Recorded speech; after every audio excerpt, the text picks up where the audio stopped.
Assalamualaikum warahmatullahi wabarakatuh. Saya Muhammad Marsal Faisal Nur beserta teman saya Jelang Ramadan akan menjelaskan mengenai pengertian kriminologi, ruang lingkup kriminologi, pengertian tentang kejahatan, lalu mazhab-mazhab yang ada di kriminologi. Nah, yang pertama yang akan saya jelaskan di sini adalah mengenai atau tentang pengertian kriminologi.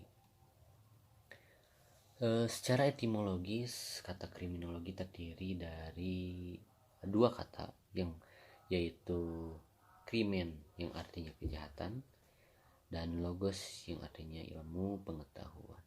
Jadi menurut pengertian ini, kriminologi berarti ilmu pengetahuan tentang kejahatan. Lalu menurut Bonger, kriminologi adalah ilmu pengetahuan yang bertujuan menyelidiki gejala kejahatan seluas-luasnya. Nah, lalu ruang lingkup kriminologi. Nah, menurut Bonger, ruang lingkup kajian kriminologi dibedakan menjadi dua. Yang pertama itu kriminologi murni dan yang kedua adalah kriminologi terapan. Nah, dalam ruang lingkup kriminologi murni yaitu yang pertama ada antropologi kriminal. Nah, ilmu pengetahuan ini mempelajari dan meneliti penjahat dari segi tingkah laku, karakter, dan ciri tubuhnya. Nah, bidang ini juga meliputi apakah ada hubungan antara suku bangsa dengan kejahatan dan seterusnya.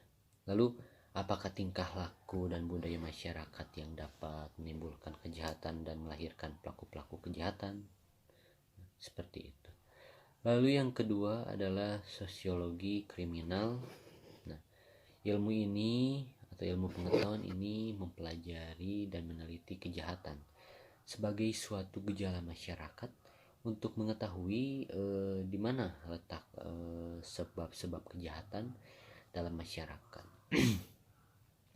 Lalu pertanyaan-pertanyaan yang dicari jawabannya oleh bidang ilmu ini atau di bidang ilmu ini yaitu apakah masyarakat melahirkan kejahatan, lalu termasuk kepatuhan dan ketaatan masyarakat terhadap peraturan perundang-undangan, apakah norma-norma masyarakat tidak berfungsi dalam mencegah kejahatan, seperti itu. Nah, lalu yang ketiga yaitu psikologi kriminal. Nah, ilmu pengetahuan ini mempelajari dan meneliti kejahatan dari sudut kejiwaan si penjahat itu. Nah, pertanyaan-pertanyaan yang dicari jawabannya di bidang ilmu ini antara lain, apakah kejiwaannya yang melahirkan kejahatan, ataukah karena lingkungan atau sikap masyarakat yang melahirkan kejahatan itu. Lalu ada psikopatologi dan neuropatologi kriminal.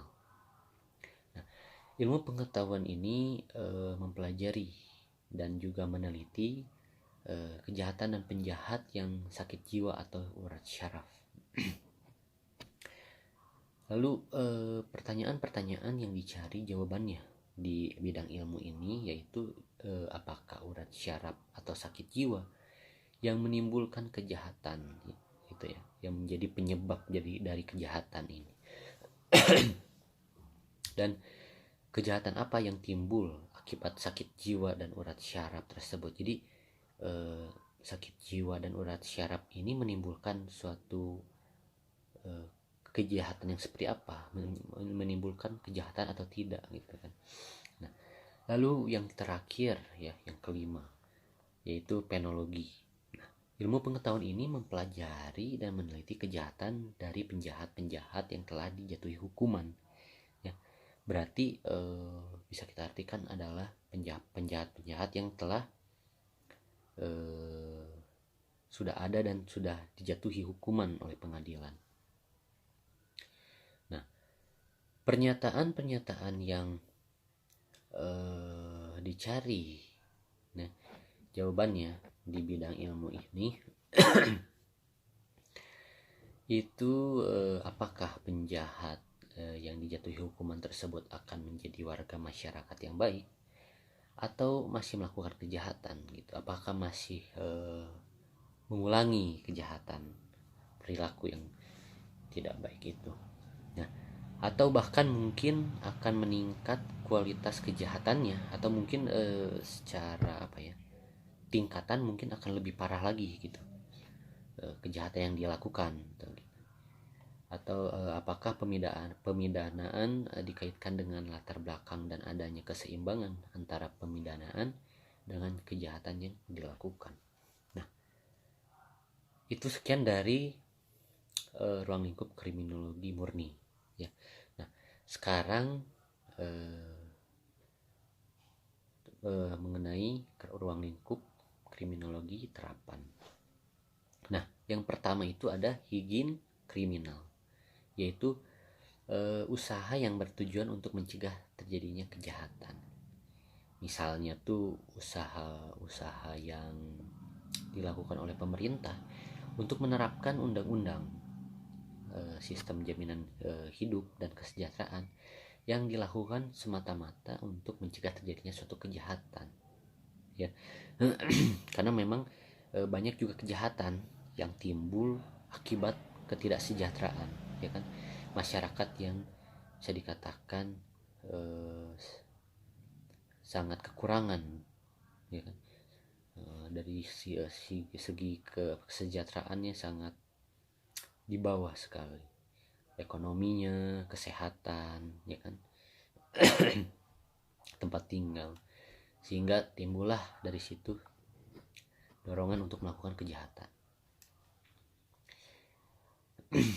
Lalu yang kedua adalah politik kriminal ya, yaitu usaha penanggulangan kejahatan di mana suatu kejahatan telah terjadi. Jadi di sini dilihat sebab-sebab orang melakukan kejahatan itu. Apabila disebabkan oleh faktor ekonomi, maka usaha yang dilakukan adalah meningkatkan keterampilan atau membuka lapangan kerja ya, sehingga memberikan kesempatan masyarakat untuk menghasilkan uang ya, yang nantinya dapat mereka gunakan untuk kebutuhan sehari-hari. Jadi tidak semata-mata dengan penjatuhan sanksi saja, tapi juga harus ada jalan keluarnya ya dari suatu permasalahan itu. Jadi ya memang di negara kita memang banyak kejahatan ya, seperti pencurian itu memang penyebabnya itu dari kemiskinan. Maka dari itu pemerintah tidak hanya menjatuhi sanksi kepada mereka, tapi juga membuat suatu jalan keluar, solusi untuk mencegah suatu kejahatan terulang kembali atau suatu tindakan kejahatan yang nantinya bisa terjadi karena kemiskinan. Nah, lalu yang ketiga, yang terakhir, ini kriminalistik ilmu ya, kriminalistik. Nah, ini ilmu tentang pelaksanaan penyidikan teknik kejahatan ya, jadi penyidikan teknik kejahatan dan pengusutan kejahatan. Nah, dalam mengungkapkan kejahatan digunakan scientific kriminalistik antara lain yaitu identifikasi, laboratorium kriminal, alat mengetes golongan darah ya atau DNA, lalu alat kebohongan ya, mengetes kebohongan, nah, lalu balistik atau penentu keracunan kedokteran kehakiman, lalu forensik, teksiologi, dan scientific kriminalistik. Dan yang lainnya ya, yang sesuai dengan perkembangan zaman ya, perkembangan teknologi saat ini, yang tentunya pasti akan banyak alat-alat canggih lagi, sistem-sistem canggih lagi untuk penyidikan kejahatan. Lalu di sini selanjutnya akan dibahas mengenai pengertian kejahatan. Nah, kejahatan adalah suatu nama atau cap ya, yang diberikan orang untuk menilai perbuatan-perbuatan tertentu ya, sebagai perbuatan jahat. Dengan demikian maka si pelaku disebut sebagai penjahat. Pengertian tersebut bersumber dari alam nilai, maka ia memiliki pengertian yang sangat relatif tentunya, yaitu tergantung pada manusia yang memberikan penilaian itu. Jadi apa yang disebut kejahatan oleh seseorang, misalnya oleh saya kepada orang lain ya, saya menganggap orang lain itu jahat, maka pihak lain belum tentu menganggap misalnya si A itu jahat, walaupun saya menganggapnya si A itu adalah orang jahat, telah melakukan kejahatan kan, tapi belum tentu pihak lain menganggapnya seperti itu. Lalu penjahat atau pelaku kejahatan merupakan para pelaku pelanggar hukum pidana dan telah diputuskan oleh pengadilan atas pelanggarannya. Dan dalam hukuman pidana dikenal dengan istilah hukum pidana. Atau penjahat itu adalah orang yang melakukan suatu tindakan yang jahat, yang melanggar hukum, yang dan tentu juga merugikan orang lain. Nah, bentuk-bentuk dari kejahatan yang dimaksud dengan bentuk-bentuk dari perbuatan jahat ialah hakikat dari perbuatan jahat itu. Misalnya membunuh, merampok, mencuri, mencopet, menipu. Nah, maka untuk itu perlu suatu batasan definisi yang tepat yang dapat membedakan perbuatan-perbuatan kejahatan itu satu dengan yang lainnya. Jadi harus ada suatu batasan definisi yang tepat tentunya untuk membedakan perbuatan-perbuatan kejahatan itu satu dengan yang lainnya. Nah, bentuk-bentuk dari kejahatan itu dapat kita kenali dari yang pertama itu cara melakukan kejahatan itu. Misalnya dengan cara dilihat oleh si korban ya. Misalnya dengan cara dilihat oleh si korban seperti menikam dengan alat tajam ya, atau menembak dengan pistol misalnya. Dan dengan cara yang tidak dilihat si korban seperti menipu, memalsukan dengan cara memakai alat-alat khusus tertentu seperti racun, kunci palsu misalnya ya. Nah, lalu yang kedua adalah luasnya pelakuan kejahatan itu. Misalnya ya, apa yang menjadi objek kejahatan, lalu di tempat mana dan di waktu kapan kejahatan itu sering terjadi gitu. Nah, yang ketiga adalah frekuensi pelakuan kejahatan itu. Misalnya jumlah kejahatan yang bentuk-bentuknya sama dalam suatu jangka waktu tertentu, atau dalam hal ini perlu diuraikan bentuk-bentuk penjahat.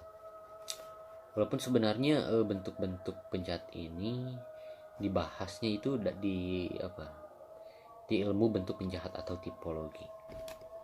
Nah, lalu kejahatan itu menurut para pakar kejahatan itu ya, menurut para pakar kriminologi ya, secara umum berarti adalah perilaku manusia yang melanggar norma hukum pidana atau kejahatan atau criminal law. Intinya merugikan ya,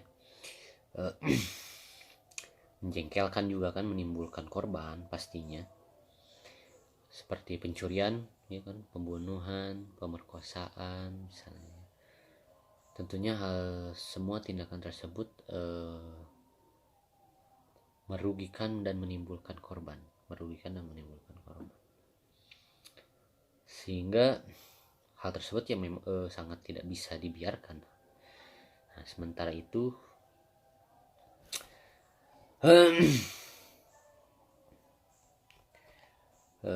kita lanjutkan ke kejahatan. Itu bisa timbul, apa sih penyebab dari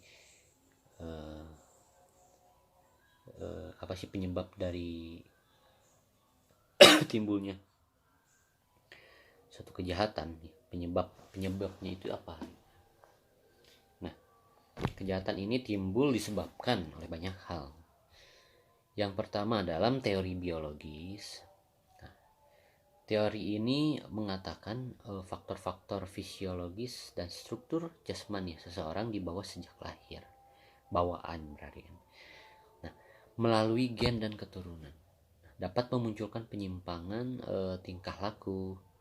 Pewarisan tipe-tipe kecenderungan abnormal dapat membuahkan tingkah laku menyimpang dan menimbulkan tingkah laku sosiopatik.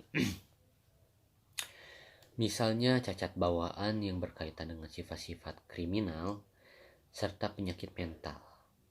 Faktor biologis juga menggambarkan bahwa kejahatan dapat dilihat dari fisik pelaku kejahatan itu. Misalnya dapat dilihat dari ciri-ciri biologis tertentu seperti muka yang tidak simetris, bibir tebal, hidung pesek, dan lain-lain. Namun hal ini tidak bisa dijadikan faktor penyebab terjadinya suatu kejahatan.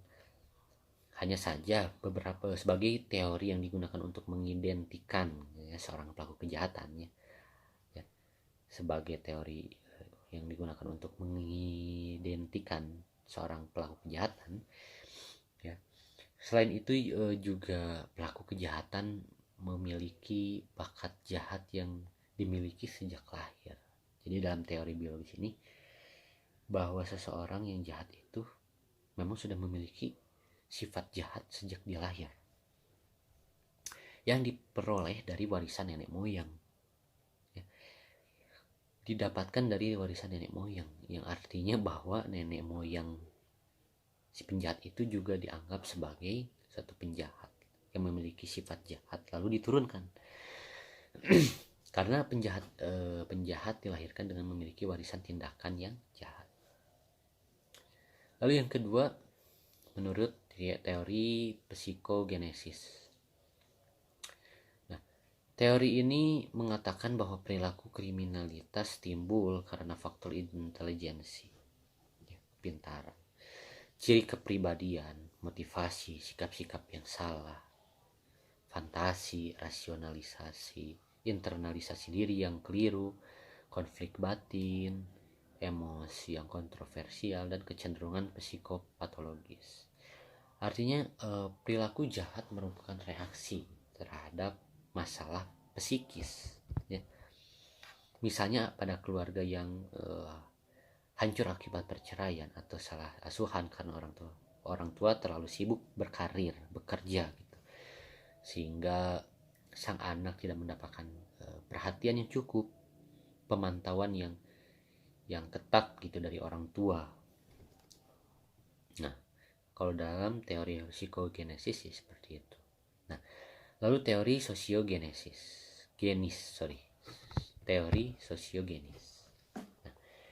Nah, dalam teori ini menjelaskan bahwa penyebab tingkah laku jahat yang murni sosiologis atau sosial psikologis adalah pengaruh struktur sosial yang deviatif, tekanan kelompok, peranan sosial, ya, status sosial, dan internalisasi simbolis yang keliru. Perilaku jahat dibentuk oleh lingkungan yang buruk dan jahat, ya. Kondisi sekolah misalnya yang kurang menarik dan pergaulannya itu yang tidak terarahkan, yang bebas, yang tidak terpantau oleh nilai-nilai kesusilaan dan agama. Teori ini mengungkapkan bahwa penyebab kejahatan karena dipengaruhi oleh faktor lingkungan sekitar, baik lingkungan keluarga, ekonomi, sosial budaya, dan pertahanan keamanan, serta penemuan teknologi atau kemajuan teknologi. Teori ini mengarahkan kita bahwa orang memiliki kecenderungan bisa melakukan kejahatan karena proses meniru keadaan sekelilingnya atau menjiplak atau mengikuti keadaan sekitarnya, atau juga yang lebih dikenal dengan proses imitation atau imitasi. Nah, lalu yang terakhir, yang keempat, yaitu teori subkultural delinquency. Nah, menurut teori ini perilaku jahat adalah sifat-sifat struktur sosial dengan pola budaya yang khas dari lingkungan dan masyarakat yang dialami oleh penjahat.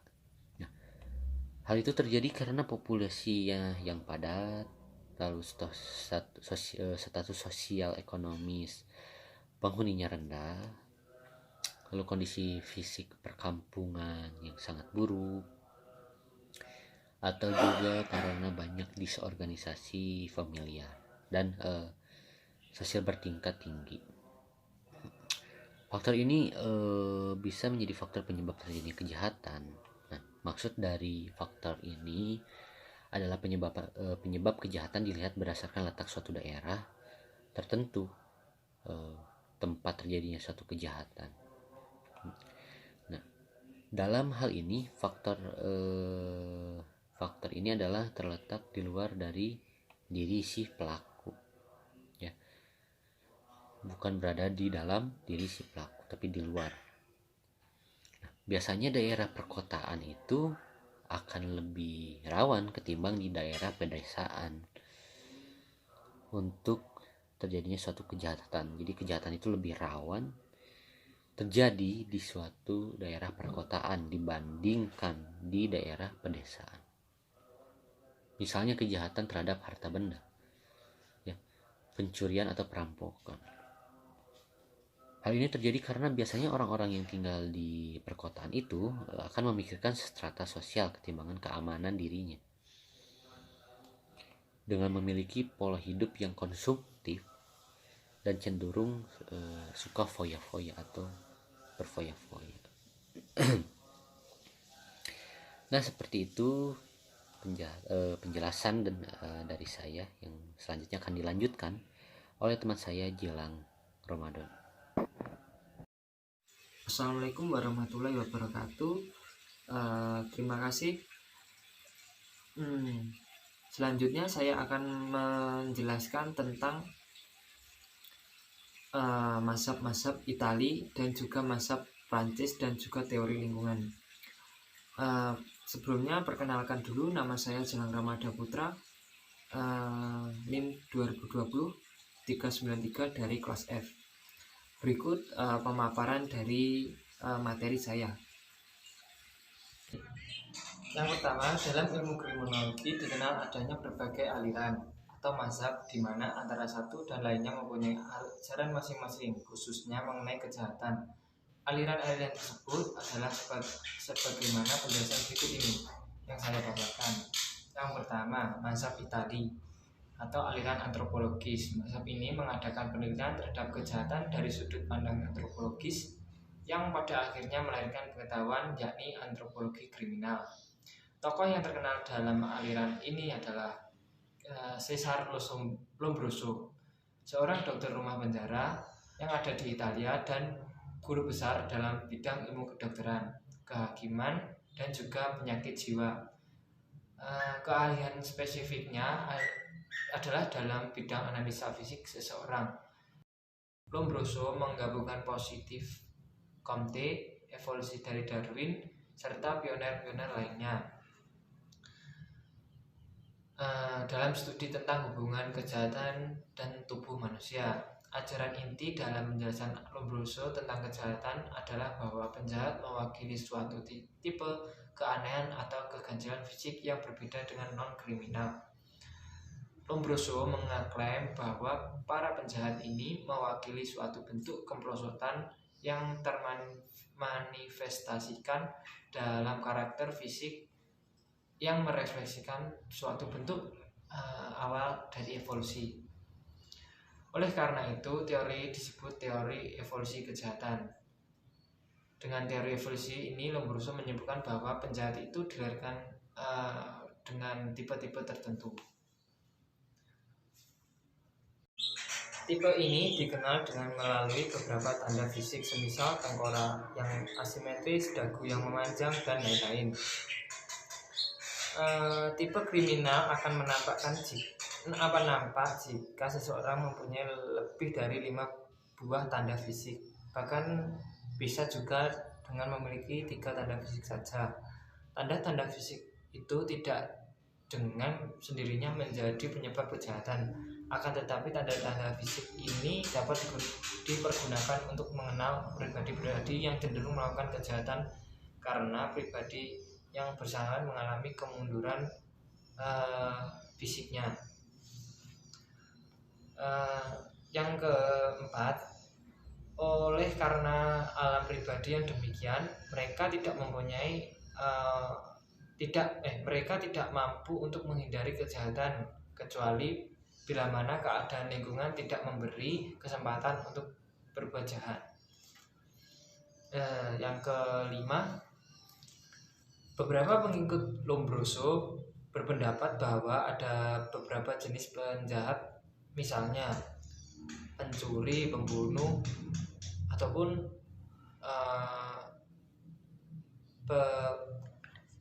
pelanggar seks, dapat dibedakan antara yang satu dengan lainnya, yaitu meneliti tanda-tanda psikisnya.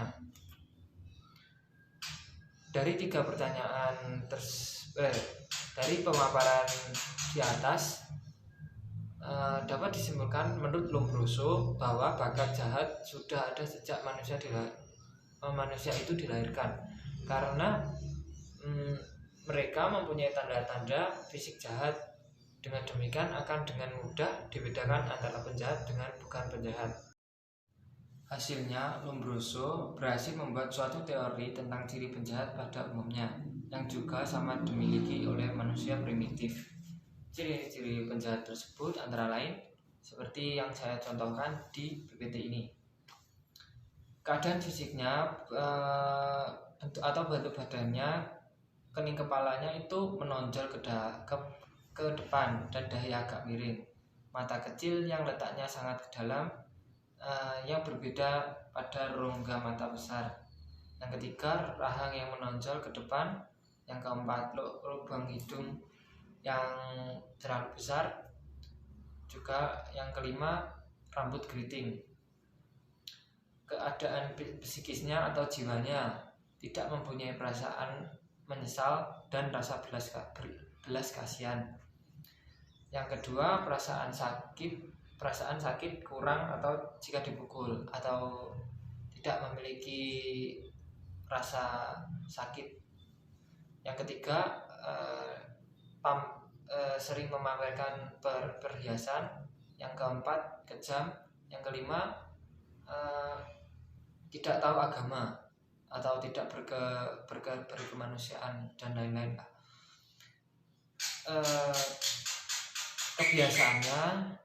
Ciri kebiasaannya atau tabiatnya suka memiliki tato, membuat lukisan di lengan, dada, dan lain-lain, suka minuman keras, dan yang ketiga yakni suka bermain judi. Nah, selanjutnya Lombroso mengklasifikasikan penjahat ke dalam 4 golongan, yaitu teori born kriminal dari Cesare Lombroso ini pada tahun 1835 sampai 1909 lahir dari ide yang diilhami oleh teori Darwin tentang evolusi manusia. Insan kriminal yaitu orang yang menjadi penjahat sebagai hasil dari perubahan dalam otak mereka yang mengganggu kemampuan mereka untuk membedakan antara benar dan salah. Contohnya adalah kelompok idiot, imbisil, atau paranoid. Yang ketiga, akosional kriminal atau kriminoloid, yaitu pelaku kejahatan yang berdasarkan pengalaman secara terus-menerus sehingga mempengaruhi kepribadiannya.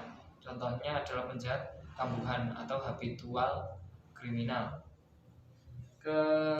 Keempat, criminal occupation, yaitu pelaku kejahatan yang melakukan tindakan karena marah, cinta, atau kehormatan.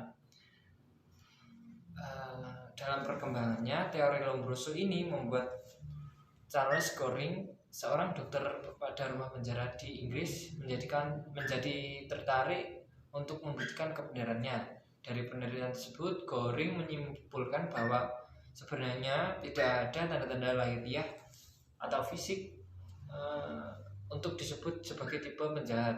Juga tidak ada tanda-tanda rohaniah untuk menyatakan penjahat itu memiliki suatu tipe tertentu.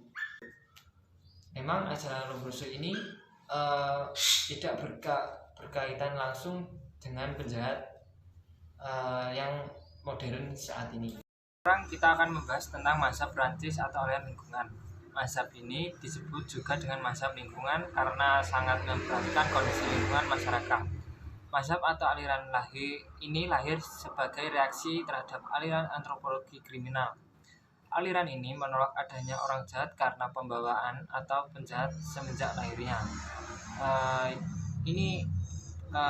Aliran ini berpendapat bahwa bentuk si penjahat itu tidak bersalah. Dalam mazhab ini terdiri oleh lingkungan. Seseorang berbuat jahat disebabkan oleh susunan atau corak sifat masyarakat di mana penjahat itu hidup. Semisal seperti perumahan yang kumuh atau jelek, di mana orang-orang ini tinggal berjejal-jejal. Terdapat kemiskinan atau pendidikan yang buruk sehingga anak-anak terlantar bergelandangan di jalan-jalan, tentunya dengan mudah akan menimbulkan kejahatan. Teori ini berlatar belakang dengan teori mazhab Italia. Selanjutnya, mazhab ini dibagi menjadi beberapa bagian, yakni yang pertama lingkungan alam, yang pencetusnya yakni Montesquieu. Yang kedua lingkungan sosial, tokohnya Alexander. Yang ketiga lingkungan ekonomi, tokohnya F. Turati dan W.A. Bonger. Lacassagne menyatakan bahwa keadaan sosial sekeliling adalah pemilihan untuk kejahatan. Yang selanjutnya untuk mazhab lingkungan, pelopornya adalah M. De Best pada tahun 1863. Menurutnya bahwa pada lapisan masyarakat yang mengasingkan diri terhadap Tuhan serta berpandangan hidup dan berpandangan dunia yang sama sekali kosong dari kecenderungan moral merupakan dasar yang hitam, sehingga kebusukan dan kejahatan mudah berkembang dengan subur. Untuk aliran kriminologi lingkungan sosial dapat dikelompokkan menjadi 3 kategori, yakni yang pertama anomi atau ketiadaan norma atau strain. Teori anomi ini memusatkan perhatian pada kekuatan sosial, yakni social force, yang menyebabkan orang ini melakukan aktivitas kriminal. Teori ini berasumsi bahwa kelas sosial dan tingkah laku kriminal saling berhubungan. Penganut teori anomi ini beranggapan bahwa seluruh anggota masyarakat mengikuti seperangkat nilai-nilai budaya, yaitu nilai-nilai budaya kelas menengah, yakni adanya anggapan bahwa nilai budaya terpenting adalah keberhasilan dalam ekonomi. Karena orang-orang kelas bawah ini tidak mempunyai sarana-sarana yang memadai atau yang sah untuk mencapai tujuannya, seperti gaji yang rendah dan bidang usaha yang kurang maju dan lain-lain, mereka menjadi frustasi dan beralih menggunakan sarana-sarana yang tidak sah atau ilegal. Sedangkan penganut teori penyimpangan budaya mengklaim bahwa orang-orang dari kelas bawah memiliki seperangkat nilai-nilai yang beberapa yang cenderung konflik dengan nilai-nilai kelas menengah sebagai konsekuensinya.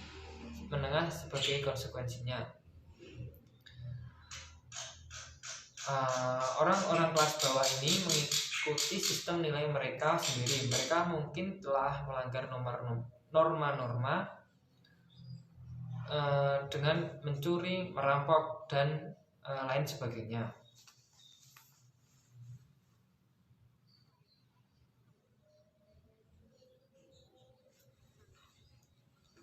Cultural deviance, yakni teori yang memandang kejahatan sebagai seperangkat nilai-nilai yang khas pada lower class atau kelas bawah yang biasa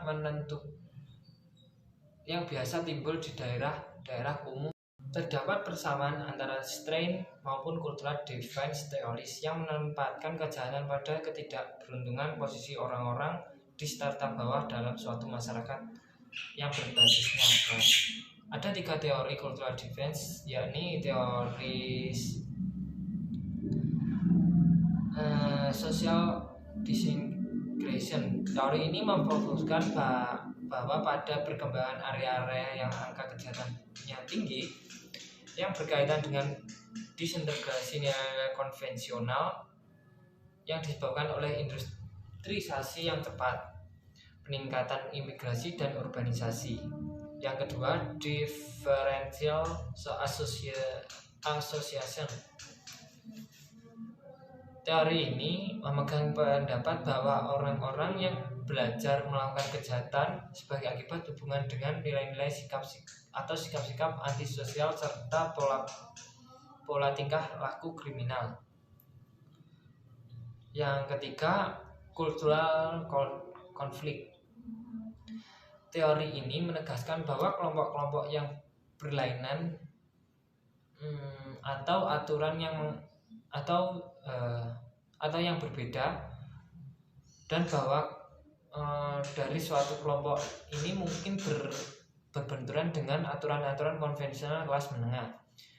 Menurut teori-teori cultural deviance sendiri, masyarakat Indonesia terdiri atas kelompok dan subkelompok yang berbeda-beda, masing-masing dengan standar ukuran benar salahnya sendiri-sendiri. Tingkah laku yang dianggap normal di satu masyarakat ini mungkin dianggap menyimpang oleh kelompok lain. Akibatnya orang-orang yang menyesuaikan diri dengan standar budaya yang dipandang menyimpang sebenarnya telah berlaku sesuai dengan norma mereka sendiri. Tetapi dengan melakukan hal tersebut mungkin ia telah melakukan kejahatan, yaitu norma-norma dari kelompok dominan. Lalu selanjutnya social control atau kontrol sosial. Teori kontrol sosial ini merujuk kepada setiap perspektif yang membahas tentang pengendalian tingkah laku manusia. Pengertian dari social control teori ini merujuk kepada pembahasan delinkuensi dan kejahatan yang dikaitkan dengan variabel-variabel yang bersifat sosiologis.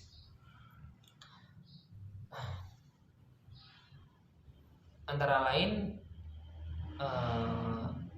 struktur keluarga, pendidikan, dan kelompok dominan. Dengan demikian, pendekatan teori kontrol sosial ini berbeda dengan teori kontrol lainnya. Pemunculan teori kontrol sosial ini diakibatkan oleh 3 ragam perkembangan dalam kriminologi. Yang pertama, adanya reaksi terhadap orientasi, labeling, dan konflik dan kembalinya kepada penyelidikan tentang tingkah laku kriminal. Yang kedua, munculnya studi tentang criminal justice sebagai suatu ilmu baru telah membawa pengaruh pada kriminologi yang menjadi pragmatis dan berorientasi pada sistem. Yang ketiga, teori kontrol sosial telah dikaitkan dengan suatu teknik riset khususnya bagi tingkah laku anak dan remaja. Sekian pemaparan dari saya.